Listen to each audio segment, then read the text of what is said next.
حضرت ابو سعید خدری رضی اللہ عنہ فرماتے ہیں کہ نبی اکرم صلی اللہ علیہ وآلہ وسلم نے ارشاد فرمایا، اللہ تعالیٰ نے سام کے علاوہ جس بیماری کو پیدا کیا ہے اس کا علاج بھی پیدا کیا ہے۔ جو جانتا ہے اسی کو پتہ ہے، جو نہیں جانتا اس کو کیا پتہ۔ صحابہ کرام نے پوچھا، یا رسول اللہ صلی اللہ علیہ وآلہ وسلم، سام کیا ہوتا ہے؟ آپ صلی اللہ علیہ وآلہ وسلم نے فرمایا، موت۔ مستدرک امام حاکم، حدیث نمبر 8220۔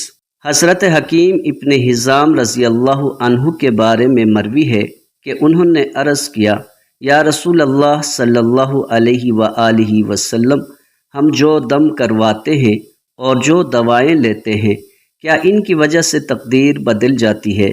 آپ صلی اللہ علیہ وآلہ وسلم نے فرمایا، نہیں، بلکہ یہ بھی تقدیر ہی میں لکھا ہوتا ہے۔ مستدرک امام حاکم، حدیث نمبر 8223۔ حضرت عبداللہ رضی اللہ عنہ فرماتے ہیں کہ نبی اکرم صلی اللہ علیہ وآلہ وسلم نے ارشاد فرمایا، دو چیزیں باعث شفا ہیں، ان کو لازمی استعمال کیا کرو، شہد اور قرآن کریم۔ مستدرک امام حاکم، حدیث نمبر 8225۔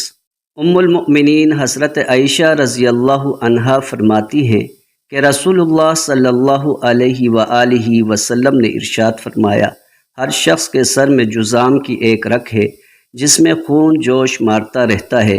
جب اس کا جوش حد سے زیادہ بڑھنے لگتا ہے تو اللہ تعالیٰ اس پر زکام مسلط فرما دیتا ہے، اس لیے زکام کی دوا مت لیا کرو۔ مستدرک امام حاکم، حدیث نمبر 8262۔